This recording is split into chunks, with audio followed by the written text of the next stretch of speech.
Preview.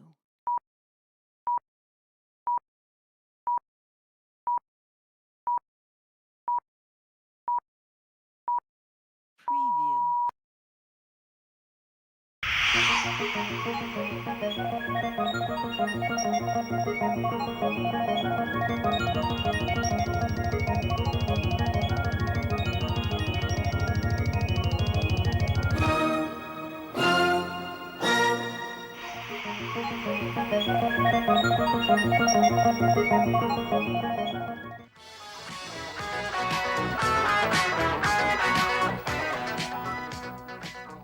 Segwaċi tal-Kamra Sportiva nilqawkom għal programm ieħor ta' Migżum fejn illum ħankun qed nitkellem dwar il-League Cup encounter li kellna mal-Leicester il-bieraħ fil-għaxija.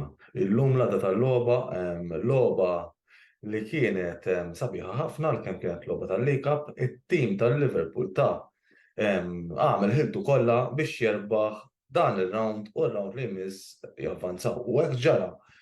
Loba li bdejnija bħal oħrajn u għalija di jana inkwetanti li tibqa' tinkwetani għażajra li meta taqla gol minn qabel xorta kemm huwa diffiċli biex iddawru u vera dawwarna riżultat. Dal-aħħar ftit xorta waħda tittoqgħod attent. Issa ġej lob tqil, ġejnu Tottenham Hotspur, ġejnu Brighton u dawn huma timijiet lek jiskujjaw jagħmlu minn kollox biex jibqgħu bil-vantaġġ mhux ukoll iżidu l-vantaġġ, ġifieri l-Liverpool ġejjin żewġ logħbiet importanti rridu jagħmlu moħħhom hemm u speċjalment jkomplu ikabbru d-distak mal-avversarji.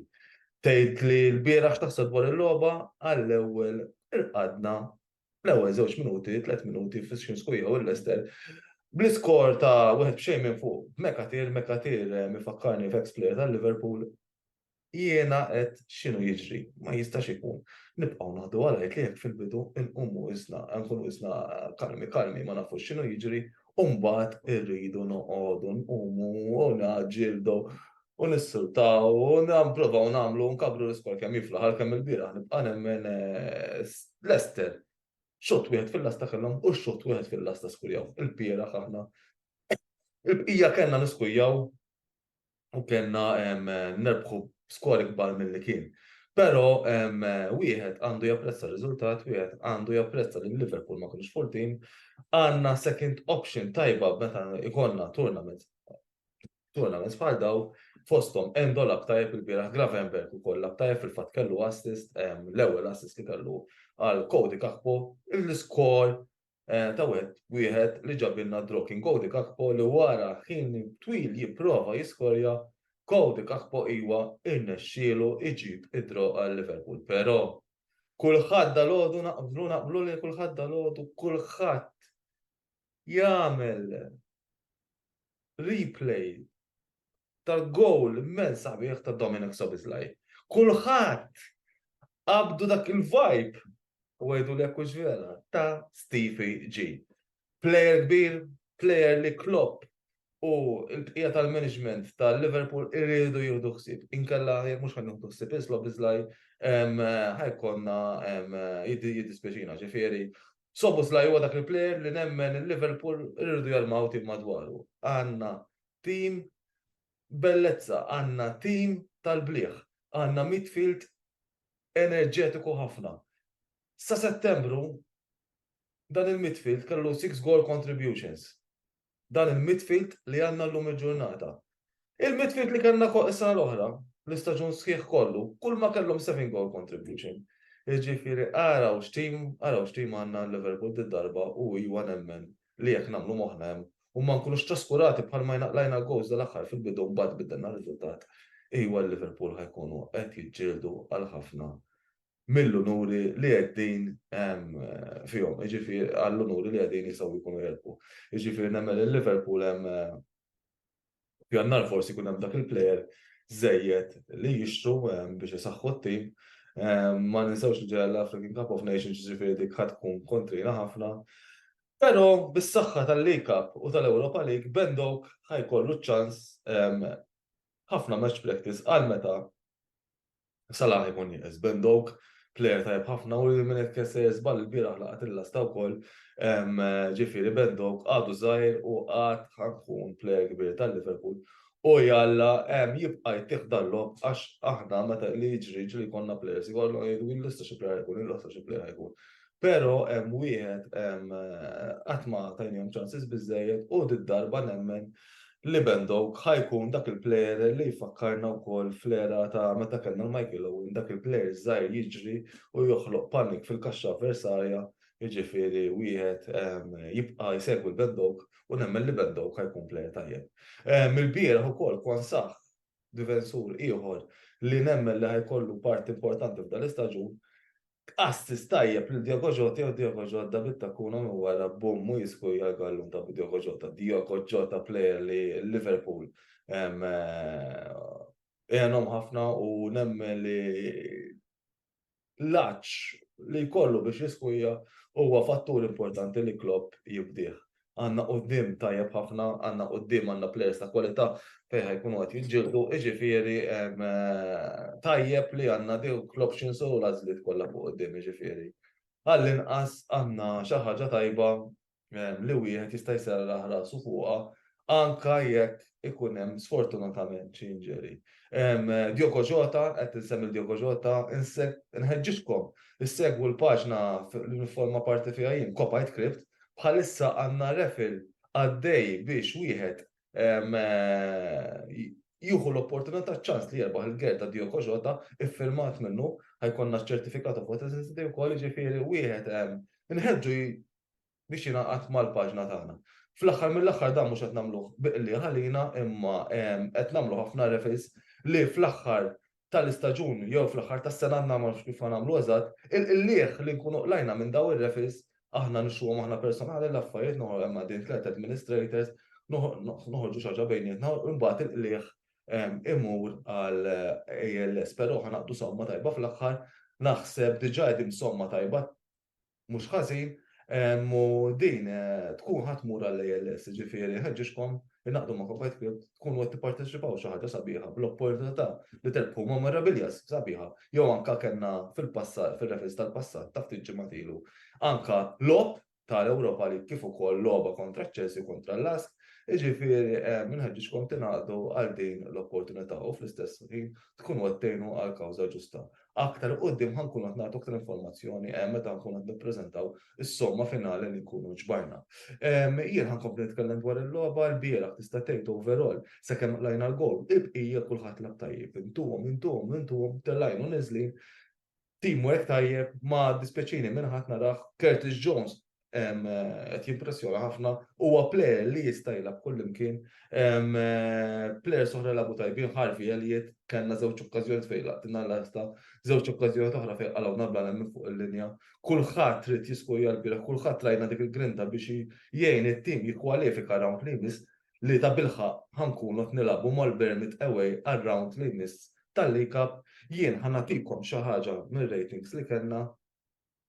Il-Kelleher intih 6.8, il-Curtis Jones 6.8, lab il-pożizzjoni ta' right back logħba ġdida li ħeġifieri ħaqqu l-ikbar proset supporters tal-Liverpool u nemmen taħt il-proset ukoll Jurgen Klopp wara l-logħba.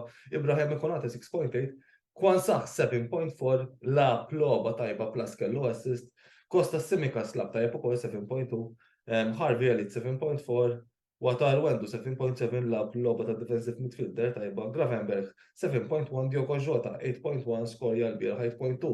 Għal Cody Gakpo l-iskorja wkoll u kif ukoll Bendok intih il-rating ta' 6.4. Ma tax qalbu Bendok għadu qed jiġġieled kemm jiflaħ għat-tim, jiġifieri nemmen li ħajkun plejer tal-futur u nemmen li huwa plejer li jrid jingħata chances. Il-plejers il-bqija Dominic Szoboszlai intih rating ta' 7.3, ballun impeccabli sabiħ li l-ebda ma jġibu laqqas laqwa goalkeeper li fil-Premier League skont bosta qed nirreferi Onana li ma kienx iġibu. Darwin Núñez 6.8, Stefan Bajcetic daħal naqa' u impressjona lija ir-rating ta' 7 għall-aħħar 10 minuti li lab u Luke Chambers persi daħal fil-91st minute, ovvjament mhux ħantih rating. Il-plejers tagħhom ta' City ma kinux ħażin ħafna, laqqas jiena impressjonani il-plejer ta' Mekatir huwa plejer żgħir u nemmen li ħajkun importanti għall-Leicester f'dal-kampjonat biex jerġgħu jsibu ruħhom fil-Premier League. Jiena nirringrazzjakom tal-li qed tissegwuna, komplu segwuna fil-programmi tal-Kamra Sportiva. Jiena nirringrazzja l-editur li hu paċenzja bija biex jieħu kemm jirċievi l-filmati tagħna u hekk u nistidinkom li wara l-pawża ta' reklami bost ħafna mir-reklami tagħna huma l-Catalan Game Breakers, Spaces u The Barber Room u wara reklami ħajkun hemm il-kollega tiegħi Joseph Magri fejn ħajkun jitkellem dwar il-logħba ta' Cagliari versus Milan. Dal-aħħar biex inkoll ngħid welcome Joseph Magri u għednu pjaċir nisma' il-filmati tiegħek. Jien ħanieqafaw u ngħidilkom grazzi ħafna tal-li segwejtuna, you'll never walk alone.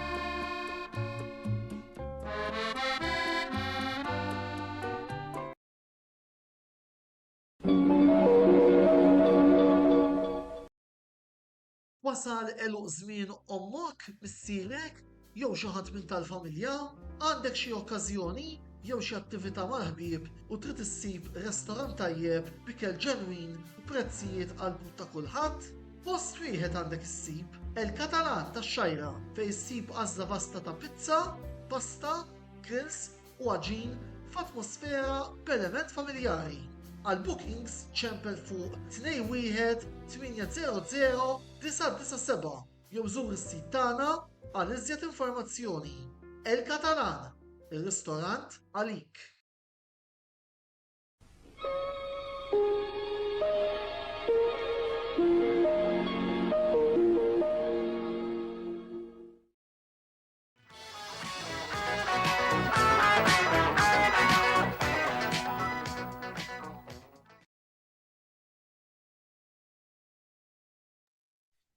Il-lejla tajba il-kulħadd, speċjalment il-daw kollha li huma Milanisti, ovvjament kull Milanist naħseb illum bid-bisima fuq fommu wara li l-bieraħ fallew il-kuġini msomma ħjar ir-rivali tagħna l-Interisti, skużani għall-edituri ġifieri għax Interist imma l-verità. U issa kemm iġ-ġixtimiet ta' Milan jinsabu l-istess punti f'ras il-klassifika. Mill-ewwel għall-logħba bidla minn l-aħħar logħba li ntlabet kontra Verona l-ħadd li għadda fejn Pioli reġa' qaleb is-sistema għal dik ta' 4-3-3. U naħseb nixtieq li nibda ngħid l-iktar ħaġa pożittiva minn din logħba hija li f'dan l-istaġun din hija s-sitt logħba minn issejjer żball, iva s-sitt logħba. L-ewwel logħba li konna minn taħt u dawwarna r-riżultat. Ġifieri nistgħu ngħidu li il-willing tat-tim li jġib it-3 punti kien hemm. Il-willing li jġib it-3 punti kien hemm. Issa ħanibdew biċċa mela. Bl-ewwel bdiet il-logħba u wara ġiex minuti kellna ċans immorru fil-vantaġġ mill-ewwel. Ġirja tajba ta' Rangers xuttja l-ballun xu b'saħħtu u mar ftit metri barra. U minn hemmhekk naħseb kellna wkoll nkunu fil-vantaġġ. U ftit tal-minuti wara falla iċ-ċans ta' Okafor. Tajjeb illi ngħidu li din il-logħba kienet l-ewwel logħba li l-akkwist il-ġodda li għamilna dan is-sajf Okafor u Chukwueze bdew għall-ewwel darba u wkoll beda il-Franċiż l-ex player ta' Bordeaux Adli wara 346 ġurnata. U ħan ikkummenta naqra fuq Adli, kien ilu ma jilab żmien, l-aħħar li beda kienet is-sena oħra kontra l-Verona meta skurja tonali konna l-maħra 2-1. Wara żmien kollu ma jilabx u kulħadd kien hemm min qal, inkluż jiena kelli d-dubju jekk hux ħela ta' ħin jew le, però nista' ngħid li wara l-prestazzjoni tal-bieraħ naħseb sab ir-right time biex jidħol Adli.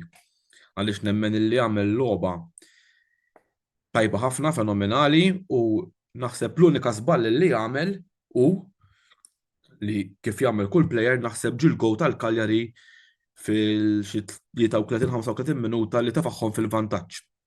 Meta xut tajjeb qeleb il-Marcos Portiello li naħseb ftit jew xejn kellux jagħmel biex il-gowl jiġi evitat. Seta jiġi evitat minn naħa ta' Adli, però huma affarijiet li sfortunatament jiġu fil-futbol. Però naħseb illi minn wara dak il-gowl, mhux ħanejt illi nalaqlajnieħ għax floba qatt mu sabiħ li taqla gowl, il-Milan jisom qawwew qalbhom biex ġibu 3 punti. Kien hemm Christian Pulisic illi naħseb il-bieraħ kien ukoll reġa' qisu sab il-forma tiegħu għax sfortunatament li rridu ngħidu l-verità kontra l-Verona ma tantx kien dak Pulisic li rajna fil-lob normali, però l-bieraħ cross kien hemm żball ukoll mill-gowler ta' Cagliari Radonic illi l-ballun spiċċa f'saqajnu Kafor u l-iskor ġie 1-1. U hemmhekk naħseb rajna li il-Milan investew il-flus fuq Kafor u Kafor il-bieraħ għamel xogħlu għaliex irnexxielu jiskurja. Fl-ewwel debut tiegħu ilu li ddebutta fl-ewwel darba li beda rid ngħid skużawni mat-tim tal-Milan. U mbagħad meta bdiet iktar joqrob it-tmiem lejn l-ewwel taqsima corner ta' Adli pass tajjeb lejn Reinders li mbagħad cross tajjeb li ġian Tomori u sab ix-xibka u fil-half time il-Milan daħlu jistru 2-1 minn fuq. U mbagħad kien hemm stajna għamilna l-iskor ukoll 3-1 meta Loftus-Cheek daħal tajjeb xutja u Radonic għamel xogħol il-gol tal-Cagliari u salva l-ballun li mbagħad ġie klirjat mid-defensur tal-Cagliari. Tibda t-tieni taqsima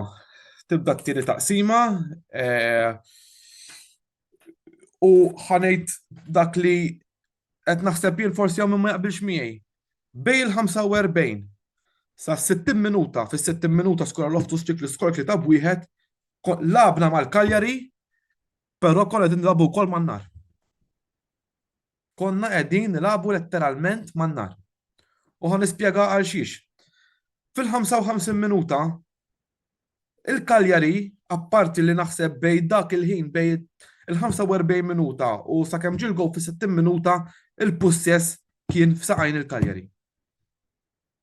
U fil-55 minuta naħseb Adli għamel biċċa xogħol mhux naħseb biċċa xogħol tajba li klirja tajjeb għax l-iskor seta' faċilment jiġi 2-2 plus illi kien hemm ġistejtu ħalli ġabhom Sportiello. U qed nerġa' nirrepetijaw kif irrepetejt nhar il-ħadd li għadda meta kont qed niddiskutu ma' Milan Verona qegħdin nagħmlu perjodu fit-tieni ħaf li l-Milan mhumiex isibu wart. U kull darba qegħdin nirriskjaw il-bieraħ tagħna nistgħu nemb wieħed mhuwiex skor ta' 3 b'xejn, kważi laqqas jkun 3 b'xejn ma tista' tistrieħ ma' dik il-ħila. Però stajna faċilment tlifna l-punti. Mhux ma nitlifha, però stajna faċilment tlifna l-punti. Kif qed fis-60 minuta gow tajjeb ta' Loftus-Cheek li naħseb il-bieraħ għalija għamel u kien l-aqwa plejer fil-partita anke s-saħħa, anke bħala saħħa, klira l-balen kollha qassam tajjeb. U ċertu qumba bdew ġejjin is-substitutes. Fis-66 minuta id-debut ta' Luca Romero illi naħseb illi miskin se tagħmel dak li għamel mhux ħanejlu miskin għax miskin ġifiera x'għadu żgħir biex niftiehmu. Għad għandu 18 u naħseb se tagħmel li għamel daħal minflok Pulisic u Chukwueze li mbagħad daħlu wkoll Luca Romero li għaw illi l-bieraħ lejha ovvjament daħħal lejt mill-partita li ma tistax tiġġudikah fuq il-performance tiegħu, però il-bieraħ tillef kważi d-dwelli kollha illi kellu mat-timijiet tal-Cagliari. U fit-83 minuta Teo Hernandez ġi sostituta ma Marġi Barleski, skużani jekk ismu forsi mhux ngħidu tajjeb, però ma jżurlix, u li naħseb li dan it-tifel li tela wkoll il-primavera tal-Milan qiegħed jagħmel xogħol tajjeb ħafna. Daħal ukoll kont tal-Verona u ta' Siemu jidher li huwa pass tajjeb illi qed jagħtu ċans ċertuża ta' jilagħbu fl-diviżjoni tat-Taljani. U wkoll mbagħad fl-aħħar 90 minuta fl-89 salva tajjeb il-goalkeeper Marco Sportiello li konna kitab wieħed li l-iskor għamlu li l-iskor seta ġikla bit-tnejn imma bil-bravuri u l-intelligenza tal-goalkeeper Marco Sportiello illi wkoll minn kif rajtu fil-logħba huwa jikkomunika mal-players u communicator tajjeb ħafna li naħseb ikompli konferma transfer market pożittiv li kellna l-Milan fis-sajf li għadda li nistgħu rasa li għandna l-goaler. Mela ħanibda nikkummenta naqra fuq il-players. Fosthom il-bieraħ naħseb l-attenzjoni kollha kienet fuq il-Franċiż Yacine Adli wara perjodu twil ma jilabx. Min 1 sa 10 intih dak 7.58, ma ntieħx 10 ovvjament kien żball tiegħu illi ġie l-gow ta' Cagliari.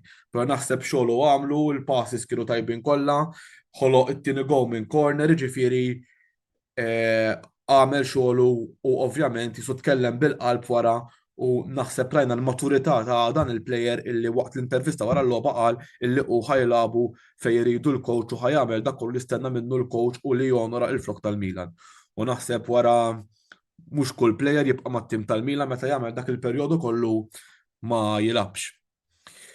Sportiello l-goaler li ovvjament għala il-gow però ma tantx naħseb kellu x'jagħmel, ma tantx kien gowl li fiċ-ċirkostanzi li sab, ma stennix li naħseb għad li ħajtlef il-ballun, il-gow kien diffiċli ħafna biex jiġi evitat.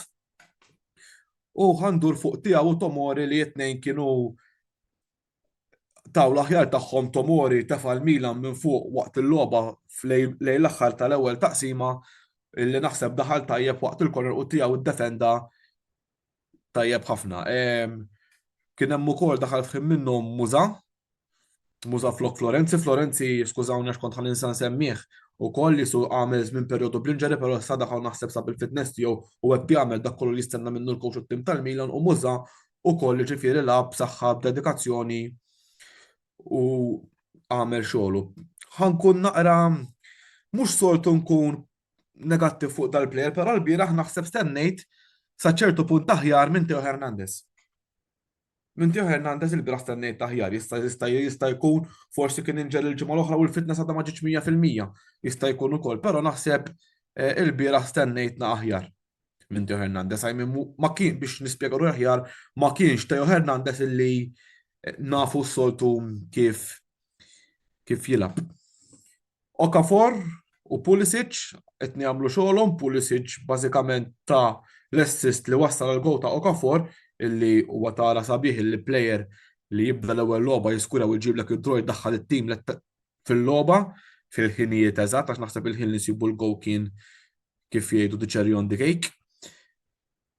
U ukoll kien hemm Chukwueze li kien it-tieni debut tiegħu mal-Milan wara l-logħba kontra Newcastle illi wkoll beda jiġri jidribilja u jagħmel xogħol tajjeb. Loftus-Cheek illi naħseb il-bieraħ kien ir-raġel tal-logħba l-man of the match. Skurja defenda tajjeb, daħal b'saħħa. U Loftus-Cheek ħaġa li toġobni minnu hija il-mod kif jidħol fuq plejer, ġifieri ikun salvaġġ però jara bis-saħħa li juża jara illi ma jagħmilx fawl. U fuq Leao u Luka Romero ovvjament ma tantx tista' tgħid ħafna għax kienu daħlu fl-aħħar minuti tal-partita. U jiena ħanalaq b'dan illum, però nixtieq niċċara xi ħaġa. Il-bieraħ kulħadd jaf illi l-Inter ħadu l-ewwel telfa tal-istaġun ma' Sassuolo u kien hemm għajta wkoll illi ħajjieħdu il-kampjonat mingħajr telfa. U kien hemm page tal-Juventus illi qalet illi il-Juventus kien l-unika tim illi ħa il-kampjonat mingħajr telfa. U li nixtieq infakkar xi ħaġa hija illi fis-sena 1992 it-tim tal-Milan kien l-ewwel tim illi ħa il-kampjonat mingħajr telfa. Ġifieri din naħseb minn kiteb il-partita tal-Juventus naħseb nesew biċċa mill-istorja ta' Serja A Taljana. Jiena Dak kien kollox minn naħa tiegħi llejla nixtieq nirringrazzja l-editur ta' din l-opportunità li l-opportunità li tani bħal dejjem u niltaqgħu nhar il-ħadd li ġej għad-diskussjoni tal-logħba Milan versus Lazio. Morru għall-ikrami por nistidinkom tibqgħu magħna għaliex sħabi ħajkomplu jiddiskutu fuq l-Opel li sar ibraħ fl-Ingilterra. Grazzi u lejl it-tajjeb.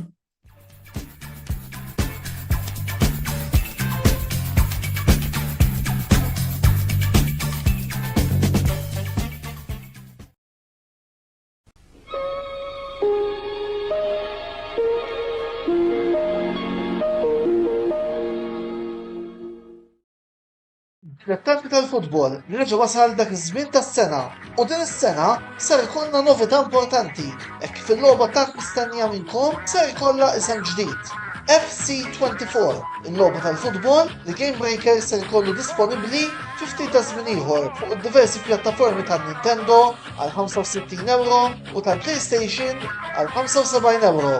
Għalhekk nissuġġerulkom tgħaddu fl-istabilliment ta' Game Breaker ġewwa bil-Kirkara u tirriservaw il-kopja tagħkom FC24 biex ma toħorġux diżappuntati għax l-isem veru nbidel imma l-kwalità u l-eċċitament li se toffri din il-logħba ser jibqa' l-istess ta' dejjem. Game Breaker, l-aqwa logħb tal-PlayStation, Xbox u Switch.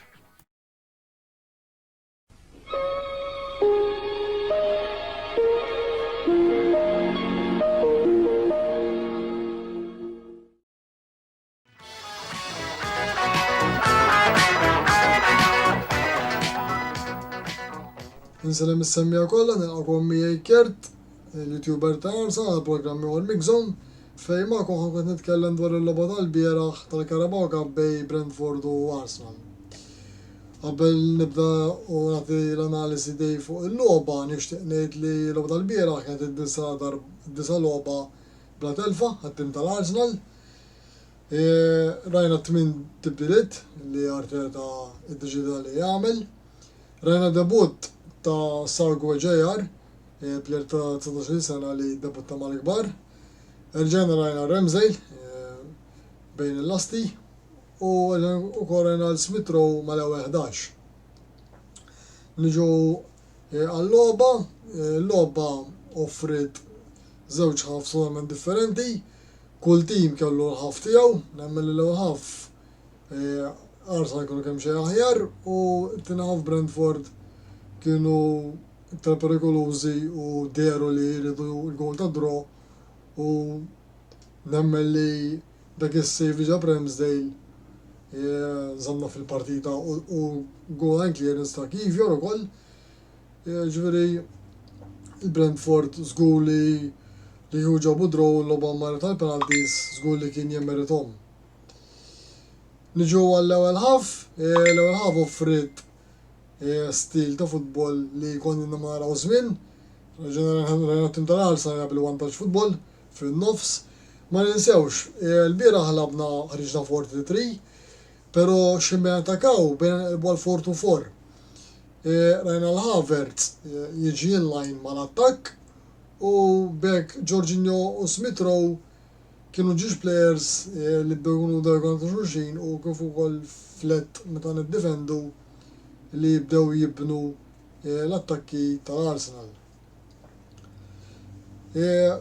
Rajna il-goal li ħadmuh vera tajjeb, il-goal ta' Nelson, rajt ġi żball, il-defensu qassam mill-inkettja, inkettja sena ballun, għadha cross il-barra u play saħt fir-rokna tax-xibka u ħadna l-vantaġġ ta' b'xejn. Dan kien li bis-saħħa tal-moviment tal-pressing ġenna l-Brentford jiżbaljaw u sofrew il-gowl li fl-opinjoni tiegħi żgur li kien ħaqna niskurjaw u morru fil-vantaġġ. Mela, kif diġà qed niġu għat-tieni taqsima, it-tieni taqsima offrit totalment differenti. Brentford kellhom 18 xut li tista' tgħid 14 minnhom ġew kollha fit-tieni ħaf. Tieni ħaf bombardjawna bix-xuttijiet ġifieri rajna dak il-ġmil ta' sejf ta' Ramsdale li żamna fil-partita u għalija Ramsdale bieraħ ta' statement bil-clean sheet ukoll li żamm li qed jerġa' jiġġieled u jagħmel l-almu tiegħu biex jerġa' jikseb postu. Mhijiex deċiżjoni faċli għal Arteta, nista' nifhem, ma żewġ daw ġiex keepers huma tnejn li huma professional, qegħdin hemm mal-kompetizzjoni bejniethom biex min ħajħu number one. Però nemmen li fil-lob li ġejjin żgur ħanġa naraw ir-Ramsdale li ħajkun ħarġa qed jilgħab u flok Raja. Sintendi Raja bira 15 jilgħab għax kienu on loan minn ma' Brentford, ġifieri żgur li asli kieku żgur ma setax jilgħab. Però nemmen li Ramsdale li kieku seta' jilgħab Raja wkoll nemmen li għal-konvenenza tiegħu u speċjalment dak li jġid li żamm żgur li mentalment ħatejnu kif diġà qed u minn hemm jipprova jkompli jilgħab u jmur għall-logħba imur biex ikompli jilgħab u jieħu post Raja biex jgħodlu l-ewwel post. Il-bieraħ rajna l-logħba pożittiva ta' Tomiyasu. Tomiyasu l-bieraħ kien strumentali fuq wara ma ġlebda żball fl-ebda ħin. Beda jkun kawt ħin kollu, jikkommetti rieħu b'mod għaqli li ma jqabadx. Il-50-50 balls tejn rebgħuhom il-headers.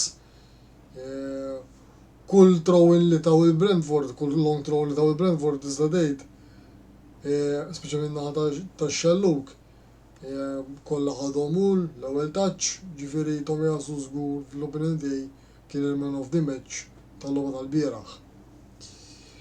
Nagħti mertu wkoll lil-Smith Rowe. Smith Rowe wara ħafna lob li jkun supporter pali ridna naraw jilgħab u speċjalment wara żmien twil li issa l-oħra speċjalment kienet jilgħab u dis-sena sutilha f'postu. Żgur li lob bħal daw tal-Carabao Cup ikun jistħoqlu li jibda. Ma ninsewx dis-sena hemm il-kompetizzjoni fit-tim, Arteta qal li kull player jilgħab kull logħba, qed jara players li jiġġieldu għal posthom u bekk dil-kompetizzjoni mentalment tgħin il kulħadd.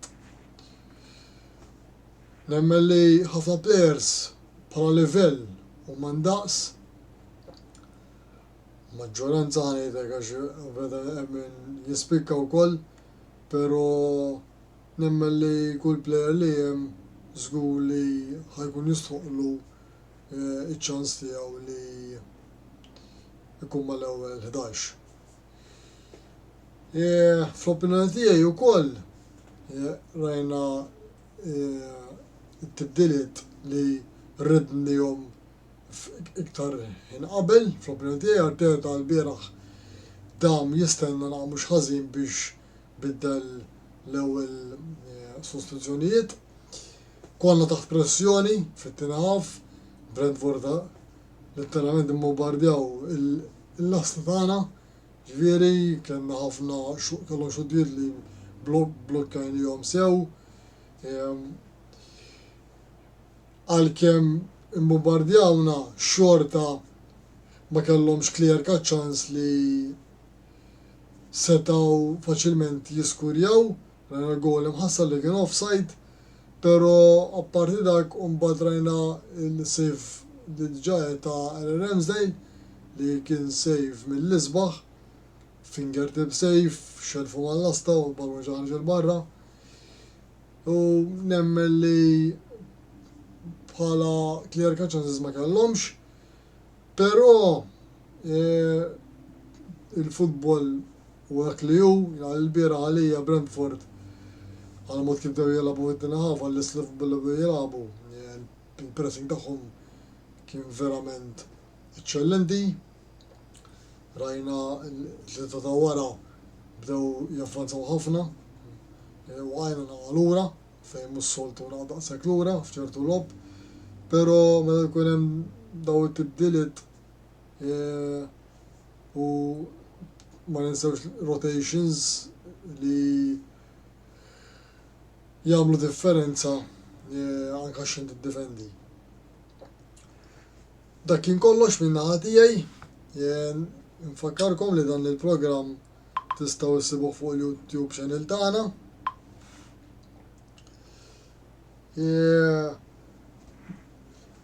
Nixtieq insellem l-sponsors tagħna il-Catalan Game Breaker, Spaces u The Barber Room.